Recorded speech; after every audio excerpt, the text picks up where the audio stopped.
Friends, welcome back at my channel travel and discoveries with Ismaili. So friends, आज के vlog में हम बात करेंगे मिस्टर कामरान से।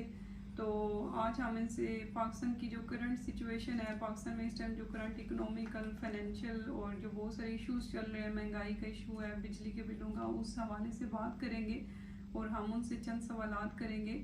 तो हम उनको अपने प्रोग्राम में वेलकम बोलते हैं। अस्सलाम वालेकुम कामरान, कैसे हैं आप? वालेकुम अस्सलाम, अल्हम्दुलिल्लाह। अच्छा सर, आज के इंटरव्यू में मैंने आपको इसलिए इनवाइट किया है कि हम आपसे कुछ क्वेश्चंस करना चाहेंगे पाकिस्तान की करंट जो इकोनॉमिकल सिचुएशन है, उस हवाले से आप मुझे थोड़ा सा बताएं कि इस टाइम हम देख रहे हैं, मतलब मीडिया में भी देख रहे हैं कि लोग बहुत परेशान हैं। वहाँ पे जो करंट फाइनेंशियल सिचुएशन चल रही है, इकोनॉमिक डिस्टेबिलिटी चल रही है, तो इसका रिस्पॉन्सिबल कौन है?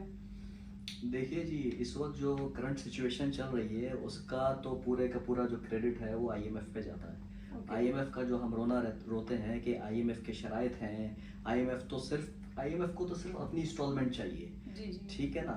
और आईएमएफ कोई अंधी तो है नहीं, आईएमएफ के पास आपका पल पल का रिकॉर्ड है। ठीक है। और एक एक पाई का रिकॉर्ड है। आईएमएफ ने आपको $3 अरब दिए और अगले साल $23 अरब वापस करने हैं। आईएमएफ को पता ही नहीं है कि $23 अरब कहाँ से वापस करेंगे। बिल्कुल ठीक है, तो इनकी जरूरत नहीं है कि ये कहाँ से वापस पैसे करेंगे। आईएमएफ ने रकम का जो आपको फार्मूला बता दिया है कि टैक्स लगा दीजिए। आईएमएफ का भी कंडीशंस होती हैं। आईएमएफ को जब ये पता चला कि नोट आपने बगैर लिक्विडिटी और अप्रूवल्स के छाप दिए और आपकी करेंसी की वजह डिवैल्यू हो रही है, तो उसको ये नहीं पता कि 43 करोड़ यूनिट पाकिस्तान के अफवाज, ब्यूरोक्रेट्स, जजेस 43 करोड़ 43 करोड़ यूनिट्स जो फ्री में इस्तेमाल कर रहे हैं। इस वजह से मतलब कि इलेक्ट्रिक का हमारी पावर है उसका ब्रेकडाउन इस वजह से बिल्कुल चल रहा है बिल्कुल।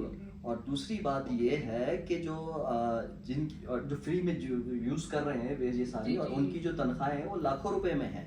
नॉन टैक्स पेयर भी बहुत सारे बिल्कुल बिल्कुल। और आप ये देखें कि जिनकी तनख्वाहें 22 और 25 हज़ार रुपए जो ले रहे हैं महीने की, उनका वो जो गारमेंट्स फैक्ट्रियों में काम करते हैं, यहाँ पे उधर काम करते हैं, और वो 20,000 रुपए 22,000 रुपए सैलरी ले रहे हैं, और उनका बिजली का बिल ही तकरीबन 15,000 और 18,000 तो बिजली का बिल आ रहा है उनका। तो आप ये बताएं कि वो बच्चों को क्या खिलाएंगे, क्या पिलाएंगे, जहर के अलावा कुछ बचता है?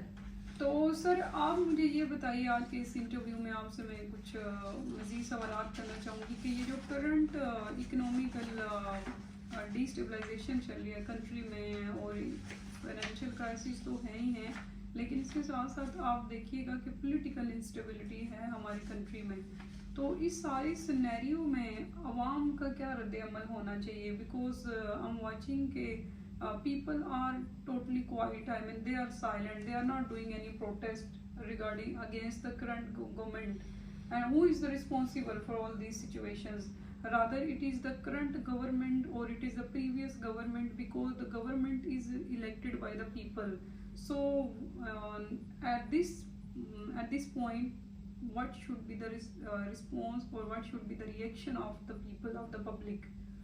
देखिए जी, हम लोगों को सबसे पहले तो ये चीज़ समझ लेनी चाहिए कि इसका जो टोटल जो जिम्मेदार है वो हमारे सियासतदान हैं, हमारे ब्यूरोक्रेट्स हैं, हमारी जो स्पेशल्स के जो आर्मी के जो हाई अथॉरिटीज़ जो हैं, ये उनके ऊपर जाता है, क्योंकि जो मुल्क है पाकिस्तान को वो ये लोग चला रहे हैं, ब्यूरोक्रेट्स चला रहे हैं, सियासतदान चला रहे हैं, आर्मी वाले चला रहे हैं। तो यहाँ पे तो आपको जैसा कि मालूम है, ये जो सारी चीज़ें हो रही हैं ये बगैर आप ये देखिए कि लाखों रुपए तनख्वाह लेने वाले के बिजली के बिल माफ़ हो जाते हैं। ये सारे जो करोड़ों रुपए के जो यूनिट चला रहे हैं उनके बिजली के बिल माफ़ हो जाते हैं, पेट्रोल इनको फ्री है, लग्जरी गाड़ियाँ इनको माफ़ हैं।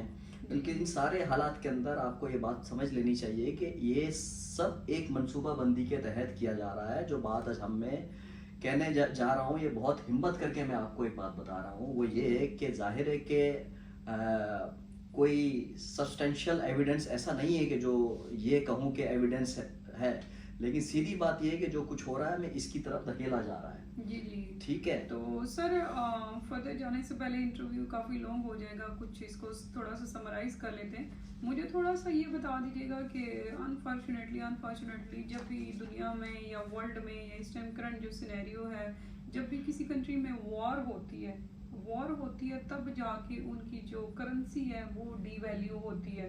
हमारे पास बहुत बड़ी एग्जांपल अफगानिस्तान की है। I mean they are fighting with American since last 20 years, but still their currency stable. Unfortunately, see, Bangladesh is our neighboring country. Their currency is stable. India is our neighboring country. They have stable currency. Why we are having this bad luck कि हमारी जो currency है वो बहुत ज़्यादा frequently fluctuate हो रही है for last few days, for last few months, sorry। तो इतना frequent fluctuation करेंसी में आना, और ऐसी कंट्री में जिसमें कोई वॉर भी नहीं हो रही, and we are agricultural country and we are doing a lot of exports in other countries.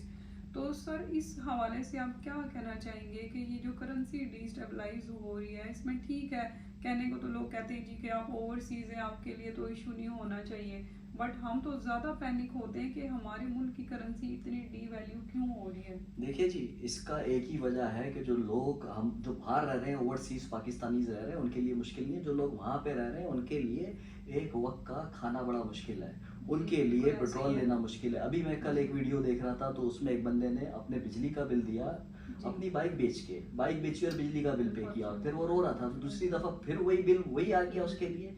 और ये इसका पूरे जो पाकिस्तान में ये जो सूरत हाल चल रही है, इसका पूरे का पूरा जिम्मेदार जो है वो हमारी गवर्नमेंट है, हमारी आर्मी है, हमारे ब्यूरोक्रेट्स हैं। ये बात इन लोगों को समझ जाना चाहिए कि ये सब इनकी वजह से हो रहा है।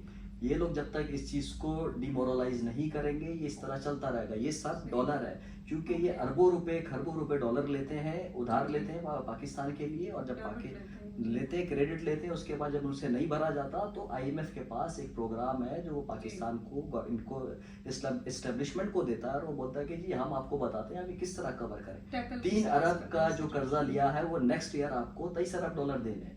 वो जो 23 अरब डॉलर देने हैं वो आपको टैक्सेस की मद में देने। वो बोलते हैं कि जी आप ये टैक्सेस लगाएं, पेट्रोल बढ़ाएं।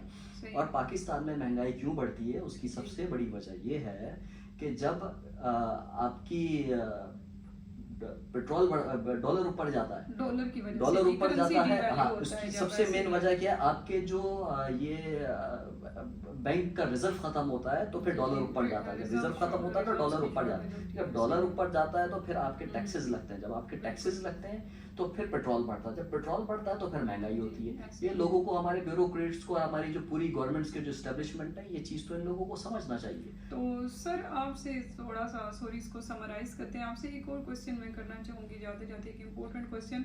आप क्या समझते हैं कि जो ये सारा सिनेरियो चल रहा है, पॉलिटिकल, इकोनॉमिकल, फाइनेंशियल, इन सब के रिस्पॉन्सिबल जस्ट हमारा इंटरनल जो निज़ाम है वो है, या आया कि इसमें इंटरनेशनल इस्टेब्लिशमेंट भी इन्वॉल्व है?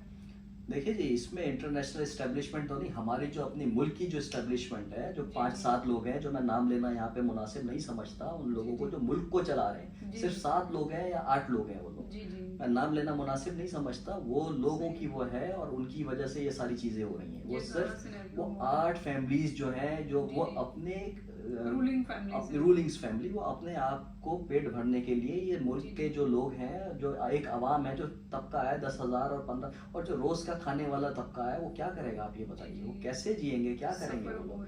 ये लोगों को सोचना चाहिए। सर थोड़ा सा जहाँ तक मतलब मैं इसमें ऐड करना चाहूँगी कुछ जो मेरी मतलब पर्सनल इन्फॉर्मेशन है, being a student of history, you know, I am also scholar, I used to write a lot of articles as well.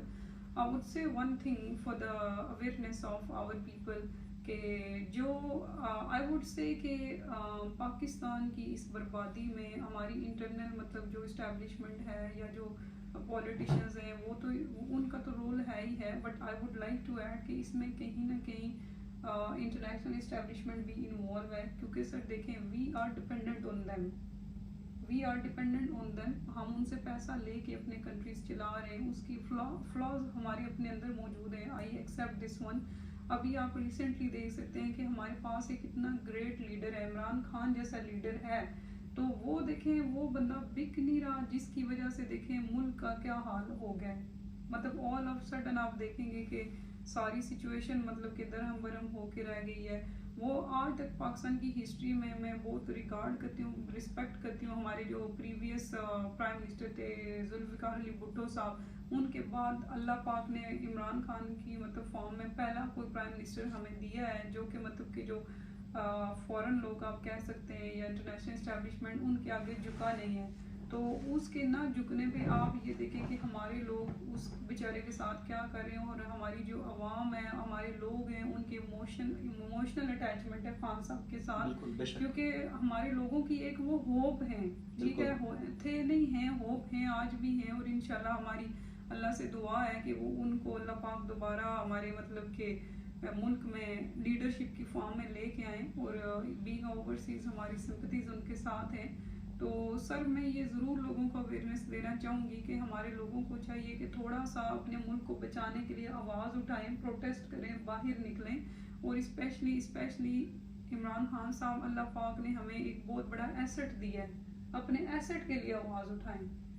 बिल्कुल, अगर बिल्कुल। वो उनको बचा सकेंगे, अपने लीडर को बचा सकेंगे, तो आई वुड से कि अपने मुल्क को बचा सकेंगे। अदरवाइज इस टाइम पाकिस्तान की देखिए जी, सिचुएशन बहुत नाजुक है। मैं सॉरी आपकी बात काट रहा हूँ बीच में, लेकिन मैं यही कहूँगा कि असेट्स जो है उसको बचाने के लिए, जब तक ये पीडीएम जो है जो अभी टूट चुकी है, इन लोगों ने एक गेम किया था उसको हटाने के लिए, और जिस वक्त रात के 3 बजे इन्होंने अदालत लगाई थी, उस वक्त इमरान खान हमारे जो जनरल बाजवा साहब हैं उनके घर पे यूएस के तकरीबन उनकी यूएस से कुछ 7 और 8 लोग आए थे, जो उनको रात भर उन्होंने बोला कि जी अभी आप इनको हटाएं।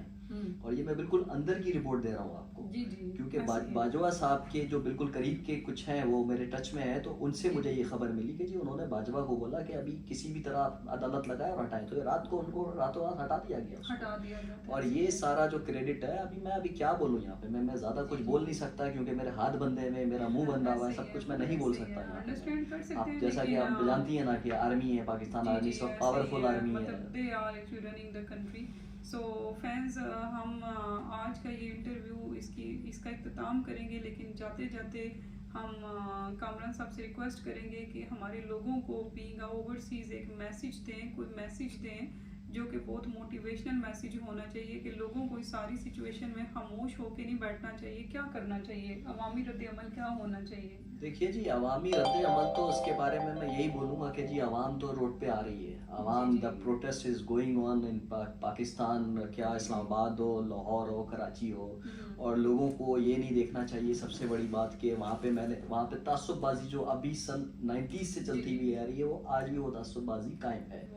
नंबर 1, अभी आप ये देखें, प्राइम मिनिस्टर किसी भी पार्टी का हो, तो उसके जो दूसरे पार्टी हैं वो उसके अगेंस्ट हो जाते हैं। वो ये नहीं सोचते कि जी ये काम क्या कर रहा है। आप उसके काम देखें, सन 47 के बाद आज 2023 तक पाकिस्तान बने हुए आई थिंक 75-77 साल हो गए।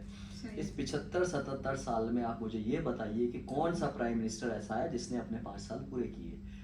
आई डोंट थिंक सो कि किसी प्राइम मिनिस्टर ने 5 साल पूरे सर, किए। ये तो सारा आपको पता है, पॉलिटिकल इंस्टेबिलिटी का इशू तो है ही है, पाकिस्तान में चल रहा है। तो चले हम आज का जो इंटरव्यू है इसका इख्तिताम करेंगे, और thanks for joining us. Thanks sir, thank you very much. Thank you.